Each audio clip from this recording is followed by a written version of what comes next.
Jalen, I was wondering if you could just kind of tell us how practice has been this week in terms of intensity and the things you guys have stressed, and then how the team has responded after taking the first loss of the year. Practice this week has been very intense, very hard, but nothing that we shouldn't be doing. Going harder, playing better defense, better three-point defense, more containing the ball one-on-one, pick and roll coverages, just going harder as a team, playing harder as a team, focusing on the small things, and really great practices this week to prepare for Hofstra. And then Coach Muss has mentioned you and Devo as guys that are leaders on this team. What's your message been with this group kind of facing its first bit of adversity? And is there anybody else that's kind of stepped up as a voice alongside you guys? Really just this week, I feel like the main thing that I don't think that we should panic. I think that we should just lock down harder than what we've been going, but not to panic over a loss. Just keep going harder. Like nothing that we haven't faced with last year's team. Me and Devo were talking about it. Like maybe this loss will get us to lock in harder, go harder in practice, and it for sure has. Bob? Hey, Jalen, you look like you're getting ready to call a board meeting to order there. Hey, have you ever been to an Arkansas game there in North Little Rock? Obviously, you guys didn't get to play down there last year. Have you ever been to a game there? Yes, I have. The fans really get into it. Hope you had good seats. What do you remember? How many times have you been there? Do you remember what game you saw, what the atmosphere was like, and what kind of atmosphere you anticipating Saturday? Because, the game's not on TV. It's not streaming. You guys are ranked. The fans in Central Arkansas just, love to see the Razorbacks play, whatever the sport. Just what do you anticipate? What do you remember about your experience as a fan there? I think I went my 10th or 11th grade year, and I'm not really sure who they played against, but I remember the atmosphere was crazy. I'm ready to play there. I'm ready to see how it's going to be. I know our in-state guys like KK, Devo, CV, I know they're super ready to play in front of that crowd, knowing they're closer to where they're from.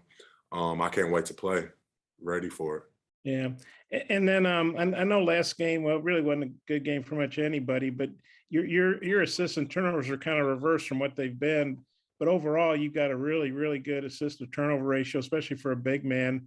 Have you surprised yourself at all, averaging, I guess, just under 4 assists a game? And what do you think is the key to that? Because most big men have more turnovers than assists usually.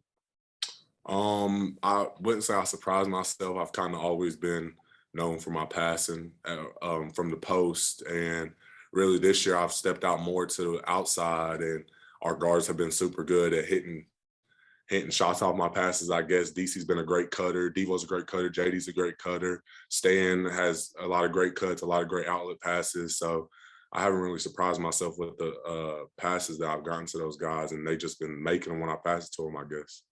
I know if there's a bucket there, a shot to be had, I'm sure you're going to take it if it's a good shot. But I get the impression you almost like getting assists better than points. Am I right about that? Or I like doing what's right for the team. We can say it like that. Okay, and I think you averaged close to 3 assists in high school, but obviously it's a different deal. The competition you're facing at this level.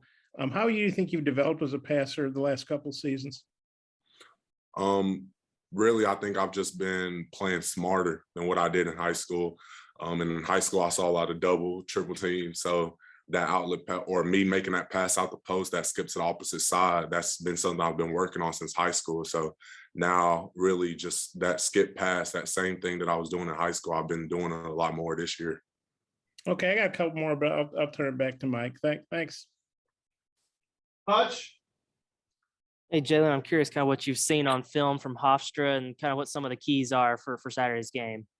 We know Hofstra is a really great shooting team.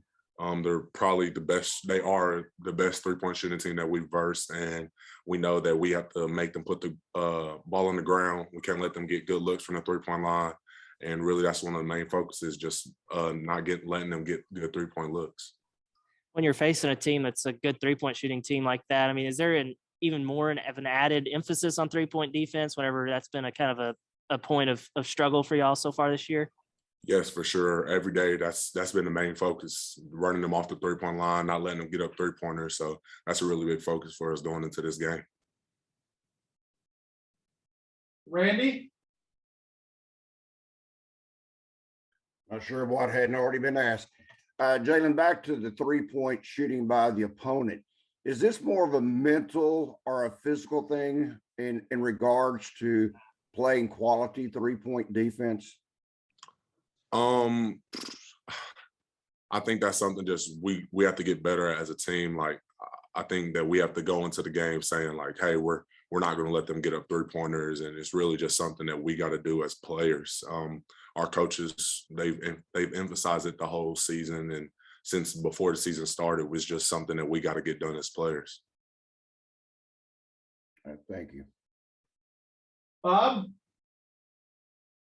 Jaylin, you're talking about Hofstra. I'm sure Bebe plays for them, and he looks like he's doing pretty good. 18 minutes, he's averaging over 7.7 boards, so pretty productive and limited minutes. How well did you get to know him when he was here? How glad are you to see him getting a good chance to play after the injury and everything? And just you guys might be trading elbows under the basket Saturday night, I guess.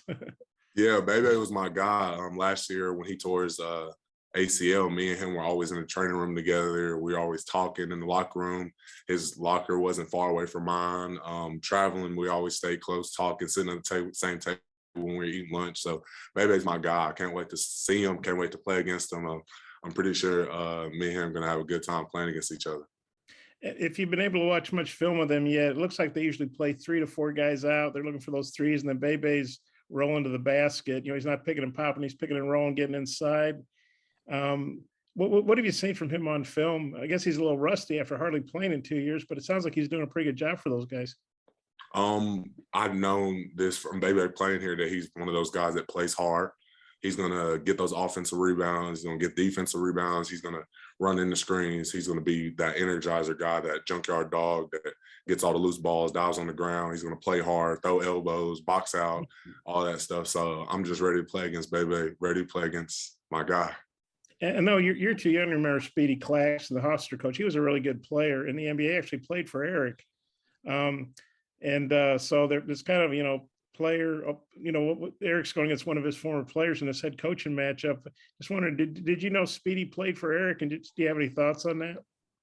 Yes, we've talked about it here, and I've seen it all on Twitter that they played, or that he played for Coach Muss. So I know that that's something Coach Muss wants to win, and I know we got to go hard for him. BetOnline has you covered for all the holiday season. More props, odds, and lines than ever before. BetOnline remains your #1 spot for all sports action. Head to our new updated desktop or mobile website to sign up today and receive your 50% welcome bonus with the promo code BELIEVE to receive your bonus. That's BLEAV to receive your bonus. And it's not just football. BetOnline has pro and college hoops, NHL, boxing, UFC, even your favorite Vegas casino games. Don't wait to take advantage of all these amazing offers available for the 2021 season. BetOnline is the fastest and easiest way to bet on all your favorite sports.